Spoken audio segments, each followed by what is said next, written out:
Everybody wants to find the next great compounders before it becomes obvious. The next stock that people look back on years from now and say, how did I possibly miss that? Well, here's the question I keep asking myself. What if one of the biggest opportunities in fintech is sitting right in front of us?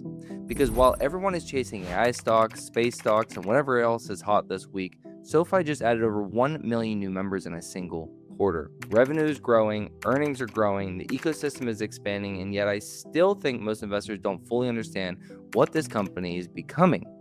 By the end of this video, you'll know why I'm still buying SoFi, what I think the market is missing, how I'm using the DCA Optimizer tool to build my position, and whether I think the stock is still worth buying today. Let's jump into it.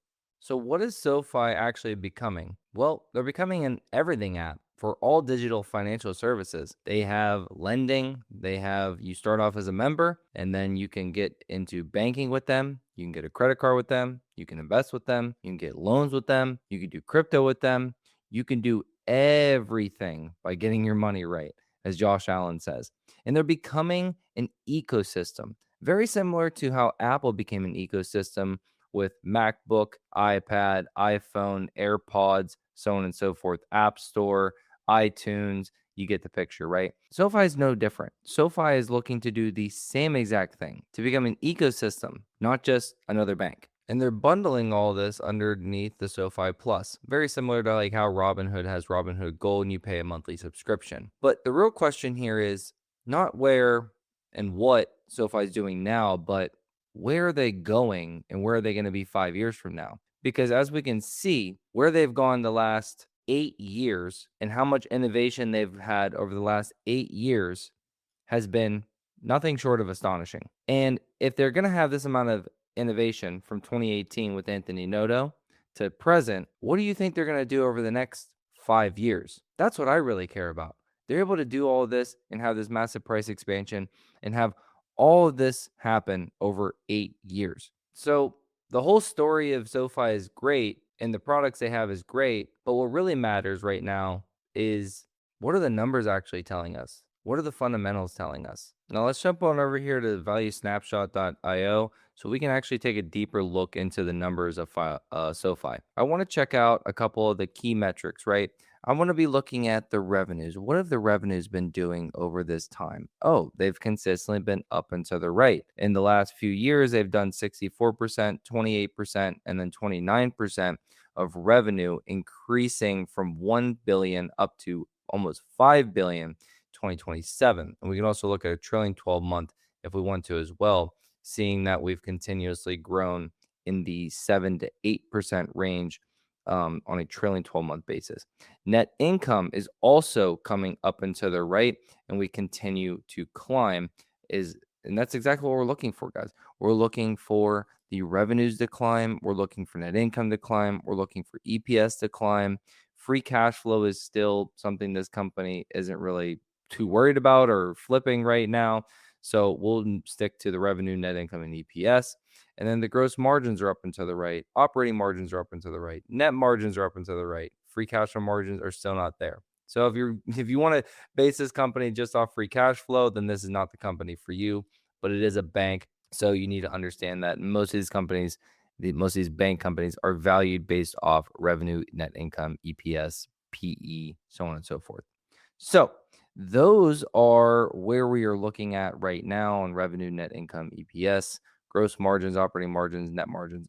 It's all up and to the right. And that's exactly what we want to see going forward. Because how many companies are growing consistently net revenue and net income and becoming more profitable and landing 1 million new subscribers in a single quarter? This is all great and all. But what the average investor is completely missing? The fact that this company, it's an ecosystem. It's not just a bank. And they're creating this massive flywheel. Let's say somebody comes in, a new member comes in, and they want a brand new loan. So they get a loan, and then they get a checkings account. And then they sit there and say, well, you know what? Now I want a credit card. Well, now I want to bank with you guys too. You know what? While I'm at it, let me move my money on over here and let me move my investments with you guys as well. Actually, I have some crypto, so let me do that as well. So they are creating this flywheel effect with all of these products, with all these products they've been working on over all this time, they're creating a flywheel that if someone comes for a loan, they'll most likely open a checkings and a bank and a savings account and bank with them. And if they do that, then they'll most likely want a credit card too. If they do that, they'll most likely invest with them too and use them for crypto and all the other products that they have.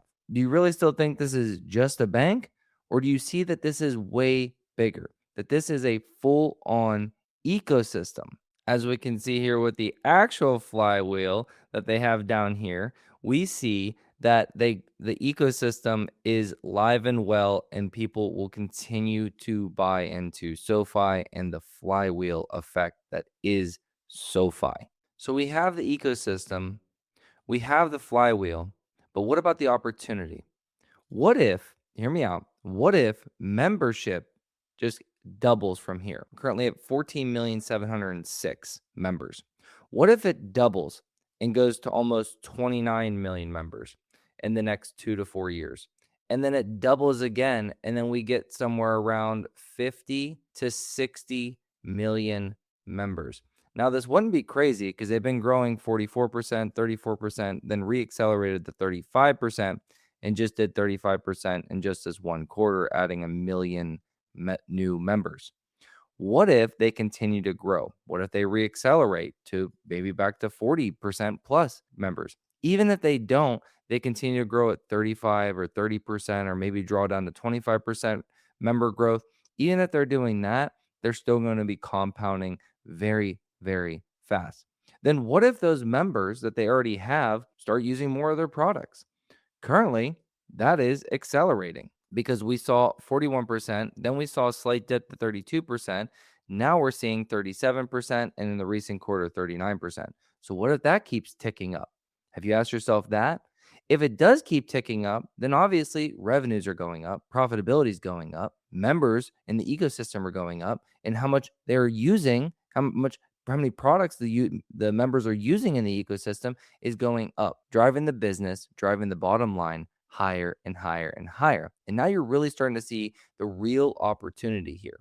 And the total addressable market is pretty massive, just to be totally honest. And see, the great thing about investing is it's all about projections. It's all about you running your own projections to see where a company's going. So if we jump over back to valuesnapshot.io and we want to run some basic projections, we can see that based on their current EPS, growing that by 30% over the next 5 years, having a 30 times PE, right, which their current is 40, and over the next 5 years, we can see that the fair value today should be somewhere around $26, and the 5-year target is $42 or more. And if we actually look at what the analysts are saying, they're kind of in the same range. The consensus is 21 and the high is $29. And we sit right there in the middle, basically at $26, $27 right now. And the stock price at the recording of this video is sitting sub $18. So is it an opportunity? Yeah, but that's only half the battle. Where and when and how much do we need to be buying? And that is where we get a little technical. We jump on over to the DCA Optimizer tool here on TradingView. This is a personal indicator that I created, and it's very, very simple. You see down here, the DCA Optimizer. If you don't know what DCA means, it means dollar cost averaging. This is where you basically sit there and say, I'm going to get an allowance every single month. Now, you get that allowance, and let's say you get $250 allowance every single month. Let's say you want to go invest that into SoFi. Now, every single month, you're going to put that $250 into SoFi because you believe in the company long term, blah, blah, blah, right? This is just a scenario. This is not financial advice. So if you get that every single month and you put it into SoFi every single month, you're dollar cost averaging. Now, here's where it really gets tricky, but good at the same time. So if you do that $250 DCA every single month, when these candles are white, basically 1x DCA, meaning that you're just going to simply do that $250 every single month. Now, if the candles turn green, then you are going to do 2 times your DCA per month, meaning you are going to double down. You're not going to do $250, you're going to do $500, and then 3x and 4x, so on and so forth. So all in here, whenever SoFi was going through a bear market, in 2022, we were doing 2x DCA. Well, if you're invested in SoFi at the time, I was not. You were doing 2x DCA here, a 3x here, a 4x down here, 3x down here. And guess what? You came out of it with a cost basis somewhere down here and a move up here. Then you went back to 2xing and 3xing DCA, 1x DCA in here, 1x DCA all the way up here. And you had this massive run, guys. And if you're doing this DCA, like we're talking about right now, your cost basis would have been somewhere around $8. $8. And we ran to $33. If you were just 1x DCAing this entire time, all the way through here, your cost basis would most likely be around $13. To put that in perspective, $8 to the top would be 307% compared to $12 to the top would only be 170%. So you basically almost lost an extra, like double your money. You lost almost 150% more gain, more percentage, more, meaning more money. You lost even more by just doing 1x DCA this entire time, instead of doubling and tripling down when the stock got scary, when things got really bad, by saying, I really believe in this company and I'm gonna be buying. 3-4 times my DCA. So instead of 250, you're doing 500, 750, or $1,000 a month, right? And where you're getting that money, because you're only getting $250 allowance, I don't know. That's on you. But this is how I go about investing. So right now, we've been 2x DCAing, and we even had a 3x DCA month, because I believe buying down in here is going to reap me massive rewards and massive gains when the tides do turn, and when people say, you know what? I think I do want to be buying SoFi again. I think I do want to be invested in this company again.